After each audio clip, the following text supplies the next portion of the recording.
திருச்சிற்றம்பலம். தென்னாடு சிவனையை போற்றி, எந்நாட்டவர்க்கும் இறைவா போற்றி போற்றி.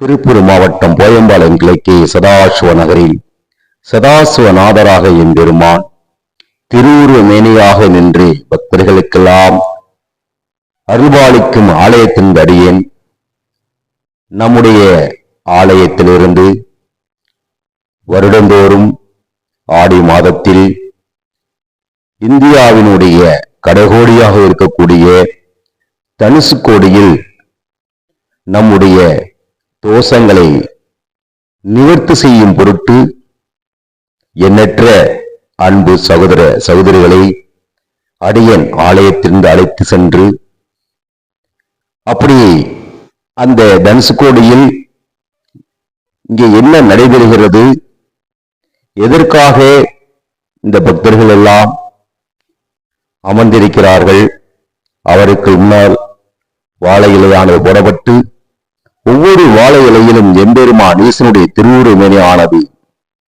அமர்ந்திருக்கின்றார். அப்படி எம்பெருமான் ஈசனுக்கு நமக்கு நிகழக்கூடிய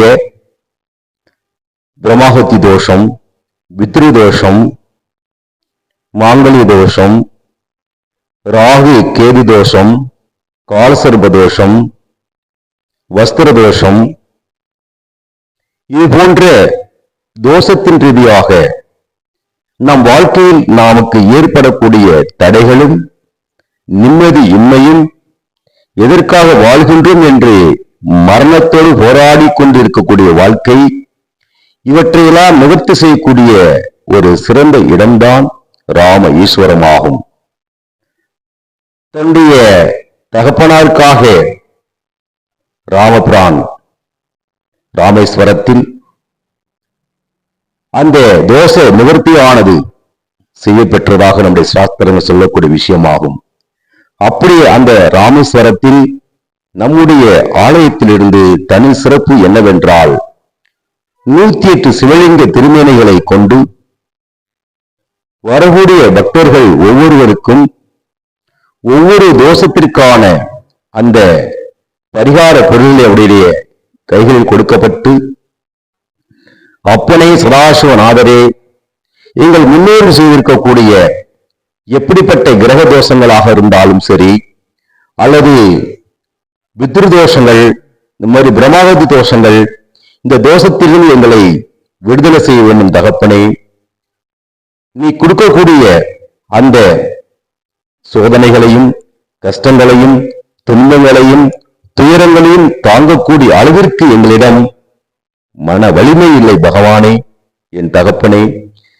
எங்களுடைய பிரச்சனைகள் எல்லாம் உன்னுடைய பாதத்தில் இறக்கி வைக்கின்றோம். எங்களை அவற்றில் விடுதலை செய்து எங்களையும் எங்களுடைய சந்ததிகளையும் வாழ்க்கையில் காசு பணம் இல்லாமல் இருந்தாலும் பரவாயில்லை, மன நிம்மதியான வாழ்க்கை கொடு இறைவா என்று பக்தர்கள் இப்பொழுது அங்கே எம்பெருமான் ஈசனிடம் பிரார்த்தனை செய்து கொண்டிருப்பதை நாம் பார்த்து கொண்டிருக்கின்றோம்.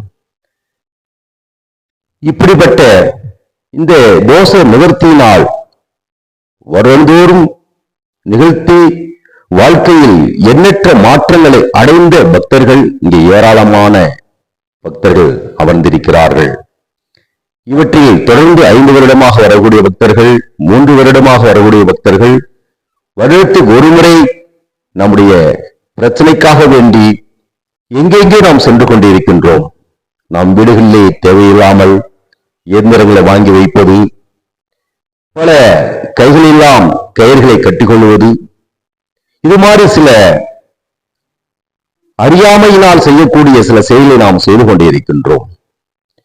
இப்படி கடற்கரையில் அமர்ந்து வெயிலையே பொருள்படுத்தாமல் தன்னுடைய தோஷ நிவர்த்திக்காக வேண்டி செய்யக்கூடிய அத்தனை உரைகளையும் கடலிலே கரைத்து, நாம் முன்னோர்கள் செய்த பாவங்கள் கடலில் எப்படி உப்பானது கரை பெறுகிறதோ அதே போல் தன்னுடைய ஆன்மாக்குடைய பாவங்களை கரைக்க வேண்டும் என்று பிரார்த்தனை செய்து கொண்டிருக்கிறார்கள். இந்த நிகழ்வில் நாம் பார்க்கின்ற பொழுது வாழ்வு வயதுடைய சகோதர சகோதரிகள் நிறைய பேர் அமர்ந்திருப்பதை நாம் பார்த்து கொண்டிருக்கலாம். இந்த கலியுக காலகட்டத்திலே எம்பெருமான் ஈசனை நாடி வரக்கூடிய பக்தர்கள் கூட்டங்கள் நாளுக்கு நாள் அதிகரித்துக் கொண்டே இருக்கின்றது. ஒரு காலகட்டத்திலே எம்பெருமானை வழிபாடு செய்வதற்கும் எம்பெருமானுடைய திருமேனியை நாம் பூஜை செய்வதற்கும் அவருடைய நாமத்தை உச்சரிப்பதற்கும் பயந்து வாழ்ந்தக்கூடிய காலங்கள் மாறி இன்னைக்கு எம்பெருமான் ஈசனை தன் உள்ளத்திலே சுமந்து தினந்தோறும் அவருடைய பஞ்சாச்சார மந்திரத்தை நாவார மனம் உருக இன்றைக்கு துதிக்கக்கூடிய பக்தர்கள் கூட்டங்கள் ஏராளம் ஏராளம். அப்படி நம்முடைய ஆலயத்தில் செய்யக்கூடிய இந்த பாவ நிவர்த்தி பூஜை யாகவேலியுடன் நடைபெறக்கூடிய நிகழ்வை நாம் பார்த்து கொண்டிருக்கின்றோம். இந்த நிகழ்வில் கலந்து கொண்டிருக்கக்கூடிய தமிழ்நாடுகளிலிருந்து பல மூலைகளில் நம்முடைய ஆலயத்திற்கு வந்து நம் ஆலயத்திலிருந்து தனுசுகோடி சென்று இந்த நிகழ்வானது செய்து கொண்டிருக்கின்றோம். இப்படி எம்பெருமான் ஈசனை பிரார்த்தனை செய்து வழிபாடு செய்கின்ற சமயத்தில் அவருடைய கருணையானது நமக்கு இறக்கப்பட்டு அவருடைய அருகருணையானது நாம் உடல் மேலே பாலிக்கப்பெற்று பார்த்து கொண்டே இருக்கிறோம். வயதானவர்கள் முடிவை நம்புகிறார்கள், இந்த யாகபலியில் கலந்து கொண்டே இருக்கிறார்கள். மீண்டும் மீண்டும் அடியேன் கூறுவது என்னவென்றால், நம்முடைய பாவங்கள் என்பது தகப்பனாரின் வழியில் வரக்கூடிய 7 வகை தலைமுறையான பாவங்கள், தாயார் வழியில் வரக்கூடிய 7 முறை தலைமுறை பாவங்கள், மனைவின் வழியாக வரக்கூடிய 7 முறை பாவங்கள். இந்த 7 தலைமுறையுடைய பாவங்கள் நம்முடைய 7 ஜென்மத்தை வாழ விடாமல் அழித்துவிடும் என்பது சத்தியமான உண்மையாகும். இன்றைக்கு நிறைய பேரிடம் பண வசதிகள் இருந்தும் கூடிய புத்திர பாக்கியம் இல்லாமல் இன்னைக்கு வாழ்ந்து கொண்டிருக்கிறார்கள். சில பேரிடம் நிறைய வகையான செல்வங்கள் இருந்தும் அதனை பயன்படுத்த முடியாமல் வாழ்ந்து கொண்டே இருக்கிறார்கள். நம்மிடம் உண்ணுவதற்கு விதவிதமான உணவுகள் இருந்தும் கூட உடல் நோயின் காரணமாக அந்த உணவான உடலுக்குள் ஏற்றுக்கொள்ள முடியாமல் வாழ்ந்து கொண்டிருக்கிறார்கள். இப்படி எண்ணற்ற பிரச்சனையோடு ஒவ்வொரு நாளும் ஒவ்வொரு நொடியும் நாம் கடந்து கொண்டே இருக்கின்றோம். அப்படி அந்த பிரச்சனையிலிருந்து விடுதலை செய்யக்கூடிய ஒரே கடவுளாக இருக்கக்கூடிய ஒரே ஜீவனாக இருக்கக்கூடிய உலகத்தை ஆளக்கூடிய எம்பெருமான் ஈசன், அவர்தான் உலகத்தின் மூத்த கடவுள், முதல் கடவுளாக உலகமே இன்றைக்கு தெய்வமாக பக்தர்கள் எல்லாம் காத்து வந்து கொண்டிருக்கின்றார். உலகத்துக்கே ஒரே சூரியன் போல, உலகத்துக்கே ஒரே சந்திரன் போல எம்பெருமான் ஈசன் இன்றைக்கு நம்மளை காத்து வழிநடத்தி கொண்டிருக்கின்றார். பூஜையானது நிவர்த்தி அடைந்து பக்தர்கள் யாக வேள்வியிலே அங்கே கொடுக்கப்பட்டிருக்கக்கூடிய அந்த தர்பபுல் இப்பொழுது யாக வேள்வியில் ஒவ்வொருவரும் தான் முன்னோர்களை நினைத்து பிரார்த்தனை செய்து அக்கினி குண்டத்திலே போட்டுக் கொண்டிருக்கிற நிகழ்வுகளை பார்த்துக் கொண்டிருக்கின்றோம். ஆவுடையாரும் நந்தி தேவரையும் நாம் ஆலயத்தை சார்ந்த மெய் அடியார்கள் சுமந்து கொண்டு கடலிலே எம்பெருமான் இப்பொழுது நீராட தயாராக இருக்கின்ற நிகழ்வை பார்த்து கொண்டே இருக்கின்றோம். ஒவ்வொருடைய பக்தருடைய கையிலையும் மிக அழகாக எம்பெருமான் ஈசனை சுமந்து கொண்டிருக்கிறார்கள். தர்ப்பணம் கொடுக்கப்பட்ட அத்தனை பேர்களும் கடலில் இப்பொழுது கரைந்து கொண்டிருக்கக்கூடிய நிகழ்வு ஆகும். ஒவ்வொரு கைகளிலும் ஆவுடையாரை சுமந்து கொண்டு ஓம் நமச்சிவாய ஓம் நமச்சிவாய் என்ற அந்த பஞ்சாட்சார மந்திரத்தை கடலினுடைய அலைகளானது திரும்பி செல்லும் அளவிற்கு அங்கே பக்தர்கள் மனம் உருக பகவானை அழைத்துக் கொண்டிருக்கிறார்கள். ஆம், இந்த வந்திருக்கக்கூடிய இத்தனை பக்தர்களுடைய கூட்டத்தினுடைய ஒருவருடைய குரலுக்காவது எம்பெருமான் ஈசன் நமக்கு ஆசி வழங்குவார் என்பது சத்தியமான உண்மையாகும். தன்னுடைய கைகளினால் தலைக்கு மேல் சுமந்து எம்பெருமானை கடல்காயை நோக்கி பிரார்த்தனை செய்து கொண்டே இருக்கிறார்கள். கடல்காயானது ஊருடைய பாதத்தினுடைய பாதங்களை கழுவி அவருடைய பாத விமோச்சனமானது இப்போது வெட்டுக் கொண்டிருக்கிறார்கள். கைகளிலே சுமந்து கொண்டிருக்கக்கூடிய எம்பெருமானுடைய திருமேனிக்கு இங்கு பல வகை மூலிகை பொருள்கள் ஒன்றாக கலக்கப்பட்டு ஒவ்வொருடைய திருக்கரங்களில் சுமந்து கொண்டு இருக்கக்கூடிய நம்முடைய அம்மையப்பனுக்கு, சதாசிவநாதருக்கு, அந்த அகிலத்தை தாங்கக்கூடிய ஆதி சிவனுக்கு இப்பொழுது அபிஷேகமானது கடல் நீரில் நடந்து கொண்டிருக்கக்கூடிய மிக அற்புதமான நிகழ்வுகளாகும். வந்திருக்கக்கூடிய ஒவ்வொரு பக்தர்களும் மனம் உருகி தன் முன்னோடு செய்த பாவ கர்மங்கள் எங்களை விட்டு விலக்கி எம்பெருமானே எங்களை காப்பாற்ற வேண்டும் என்று எம்பெருமான் அந்த அபிஷேக நிகழ்வில் அவர்கள் மனமுருக பிரார்த்தனை செய்து கொண்டே இருக்கிறார்கள்.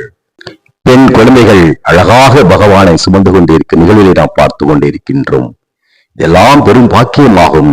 எம்பெருமான் ஈஸ்வரை வழிபாடு செய்வதற்கும் அவரை வணங்குவதற்கும் அவருடைய திருமணியை எழுவதற்கும் அவன் அருள் இருந்தால் மட்டுமே நாம் நடைபெறும் என்பது சத்தியமான உண்மையாகும். இப்படி எம்பெருமான் ஈசனால் அழைக்கப்பட்டு எம்பெருமான் ஈசனால் வரவழைக்கப்பட்ட ஒவ்வொருடைய பக்தருடைய கைகளிலும் எம்பெருமான் ஈசனுடைய திருமணியை சுமந்து கொண்டே இருக்கிறார்கள்.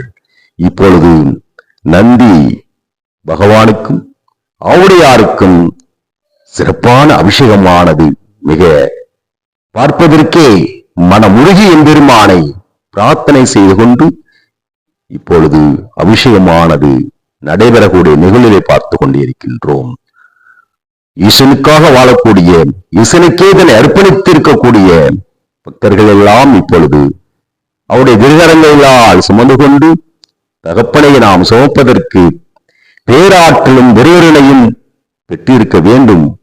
பாருங்கள், அழகாக இருவர்களும் இப்பொழுது அங்கே அபிஷேகமானது முடியபெற்று பக்தர்களுடைய பஞ்சாட்சார மந்திரங்களுக்கு இடையே பஞ்சாட்சார மந்திரமானது முழங்கும் அளவிற்கு கடல் நீரினால் இயற்கை தாய் தன் தகப்பனை அழகாக தன் அலை எண்ணக்கூடிய கைகளினால் கழுவுடைய நிகழ்வுகளை நாம் பார்த்து கொண்டிருக்கின்றோம்.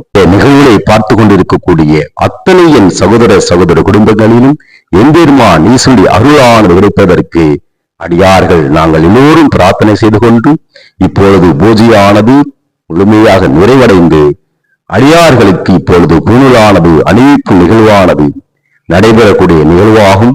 நம் சாஸ்திரத்தில் சுபகாரியங்களுக்கு பூணூல் எவ்வாறு அணிய வேண்டும் அல்லது நாம் சில சடங்குகள் செய்வதற்கு எவ்வாறு பூணுகள் அணிய வேண்டும், அதாவது கர்மகாரியங்கள் நிகழ்விலே கலந்து கொள்ளும் போது எவ்வாறு பூணிலை அணிய வேண்டும் என்ற அந்த விதியின் பிரகாரமாக இப்பொழுது பக்தர்களுக்கு பூணலானது அணிபெறக்கூடிய நிகழ்வை பார்த்து கொண்டிருக்கின்றோம்.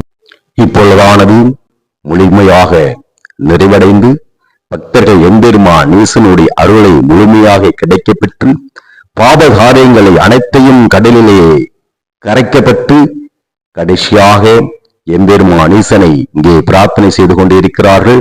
மெய் அடியார்கள் பூணில் அணிந்து கொண்டிருக்கக்கூடிய நிகழ்வை நாம் பார்த்து கொண்டிருக்கின்றோம்.